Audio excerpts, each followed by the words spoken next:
मैं हूँ वहाब खान और आप देख रहे हैं सिटीजन न्यूज चैनल। आइए नजर डालते हैं कुछ खास खबर। तरफ से आप जो है वकालत कर रहे थे, आज कोर्ट में क्या कार्रवाई हुई इस बारे में आपसे जानना चाहेंगे। आप सभी जानते हैं कि एफआईआर नंबर 62/2025 31 अगस्त को 31/5 यानी 7:05 को दाखिल हुआ। मोहम्मद यूसुफ मोहम्मद इलियास के एक ही शख्स के खिलाफ में एफआईआर दाखिल हुई। उनको पुलिस ने अरेस्ट किया। अरेस्ट करने के बाद 5 दिन का पुलिस ने पीसी मांगा और कोर्ट ने 3 दिन का पीसी देते हुए आज उनको फिर से कोर्ट में पेश किया। आज उनको कोर्ट में पेश करने के बाद पुलिसों ने खुद से उनका एनसीआर रिपोर्ट पेश किया। इसका मतलब है कि अब उनकी कस्टडी इंट्रोगेशन की और इन्वेस्टिगेशन की जरूरत नहीं रही और उनको अब नासिक सेंटर भेजा। उसके बाद में कल पुलिस स्टेशन की जो केस डायरी होती है, स्टेशन डायरी क्रमांक 17/2025 के हिसाब से 6:31 पर आरोपी क्रमांक 2 और आरोपी क्रमांक 3 यानी जो डॉक्टर साहिबा है और उनके जो शौहर है अतीक शेख, उनको अरेस्ट किया और पुलिस ने अपने रिपोर्ट में रिपोर्ट में 5 दिन का पीसी मांगा और अभी तक उसमें ऑर्डर हुई नहीं है। अब तक ऑर्डर इसमें पेंडिंग। रही बात इनका जो रोल है एक्यूज नंबर 2 और एक्यूज नंबर 3 का, ये दोनों हस्बैंड वाइफ है और इनके एतबार से ऐसा बताया जाता है एक किस्म जिनका नाम इस स्टेज पर सही नहीं है, उन्होंने ऐसा स्टेटमेंट दिया कि 15 लाख रुपए अमाउंट ये लोगों ने एक्सेप्ट की है और इन्होंने उस वजह से सही लड़कियों के साथ इसी तरीके के सेक्सुअल स्कैंडल चलाकर सेक्स रैकेट ये लोग चलाती हैं और इसके एतबार से पुलिसों को तफ्तीश के लिए और डिटेल इन्वेस्टिगेशन इंट्रोगेशन के लिए इनका कस्टोडियल इंट्रोगेशन यानी पीसी चाहिए।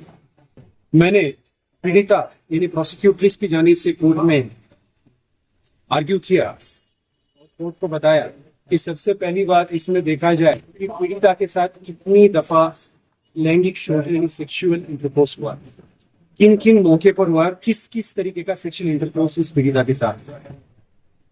उसी के साथ साथ जो एक्यूज नंबर 2 और एक्यूज नंबर 3 है डॉक्टर मैडम और उनके शौहर, इनका इसमें रोल क्या है, इनको इसमें आरोपी क्यों बनाया गया, किसके कहने पर बनाया गया और उसी के साथ साथ जो पीड़िता है उसके सप्लीमेंट्री स्टेटमेंट यानी कानूनी जवाब की बुनियाद पर इनका नाम भी निष्पन्न हुआ और इनको भी आरोपी बनाया गया। तो उन्हीं के साथ आरोपी क्रमांक 1 के एडवोकेट जिनका तो एनसीआर हो चुका था, उनमें तो कुछ पैरवी नहीं, उनको पैरवी करने की नौबत नहीं है और आरोपी क्रमांक 2 और 3 क्या है, एडवोकेट ने पेश किया कोर्ट के सामने कि जो आरोपी क्रमांक 2 और 3 जो है इनका तो नाम एफआईआर में कहीं नहीं आता, इनके बारे में कोई जिक्र नहीं है, इनके बारे में कोई खुलासा नहीं है, तो इनका नाम आया कैसे और किस वजह से आया।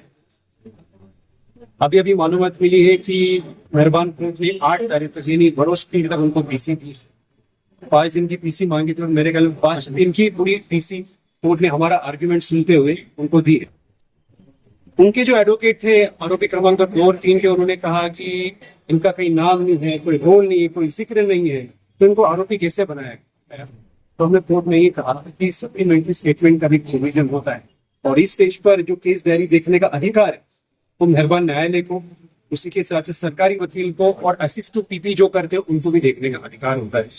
इसके अंदर ऐसे क्लियर कट रिसाइटल है कि आरोपी क्रमांक 2 और 3 का उसमें रोल क्या है, इनको किस वजह से इसमें आरोपी बनाया गया और इनका इन्वेस्टिगेशन और इंट्रोगेशन क्यों जरूरी है। आरोपी के वकील ने यह भी पेश किया कि ये लोगों का इसमें कोई रिलेशन नहीं, इनके एक रिलेटिव एक्स कॉर्पोरेटर है, इन्होंने इसके खिलाफ एफआईआर दाखिल की, इनको आरोपी बनाया, इनको आरोपी बनाया इसलिए उनके साथ दुश्मनी निकालकर पॉलिटिकल मोटिवेशन की बुनियाद पर इनको आरोपी बनाने की साजिश की गई है। तो हमने रिप्लाई में यही कहा कि an FIR is not an encyclopedia. Each and everything cannot be mentioned in FIR. Each and everything will be considered at the time of full-fledged trial, and the charge sheet is going to be filed. In that charge sheet, each and everything will be disclosed and promulgated. तो court ने हमारी बात को मानते हुए उनको 8 तारीख तक पीसी दी है और मोहम्मद यूसुफ मोहम्मद इलियास नामी जो शख्स है उनका आज कोर्ट में एनसीआर। सर, तीनों आरोपियों के नाम क्या है? आरोपी के नाम तो इस स्टेज पर बताए नहीं जा सकते। जो पॉक्सो एक्ट है उसकी प्रोविजंस बहुत स्ट्रिंजेंट है और इस स्टेज पर नाम बताना, चाहे वो पीड़िता का हो या फिर अपेक्षित आरोपी का, वो बताना मुमकिन नहीं है।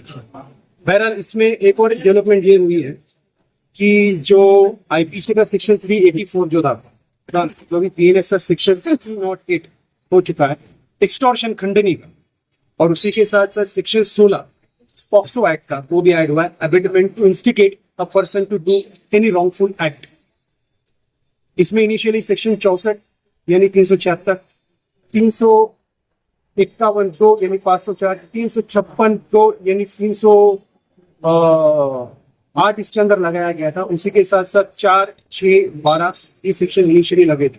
सेक्सुअल पेनिट्रेशन एक्ट हो गया, सेक्सुअल हरासमेंट हो गया, या फिर सेक्सुअल असॉल्ट हो गया, सब कलम उसमें इनिशियली लगे थे। पर आज पुलिस ने 2 सेक्शन बढ़ाए। इससे पता चलता है मामले की गंभीर कितनी गंभीर है और ये लोगों को आरोपी क्यों बनाया गया है, और मुमकिन है कि आने वाले कल में और आने वाले वक्त में बहुत सारे आरोपी इसमें निष्पन्न हो और गांव के नामचीन लोगों का नाम भी इसमें शुमार हो।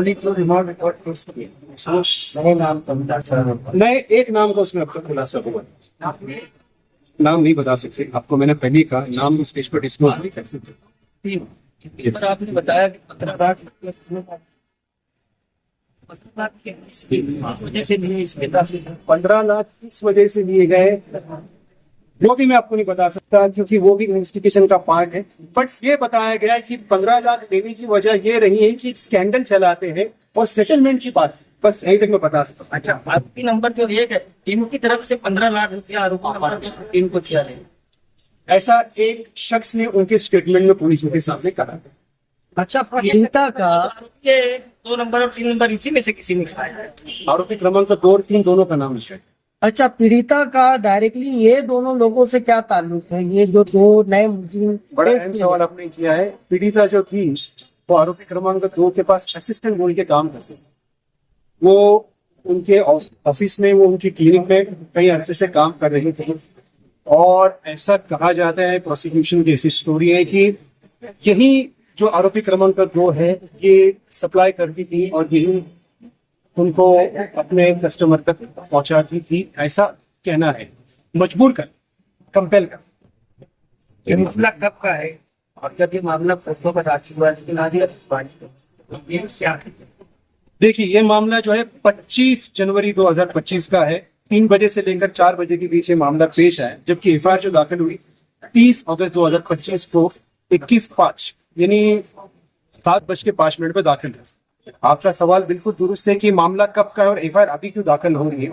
तो अगर आप एफआईआर पढ़ेंगे और एफआईआर का पैरा नंबर 4 पढ़ेंगे तो उसके अंदर क्लियर कट रिसाइटल दिए कि इसमें इतना डिले क्यों हुआ है, इसकी वजह क्या है, वो भी आपको इस स्टेज पे बताना सही नहीं, क्योंकि पॉक्सो एक बहुत स्ट्रिंजेंट एक्ट है, उसकी प्रोविजन बहुत हार्श है, और अभी कोई चीज रिवेल करना और अभी कोई चीज बताना ये प्रोसिक्यूशन के लिए फैटल साबित हो सकता है। Okay, thank you.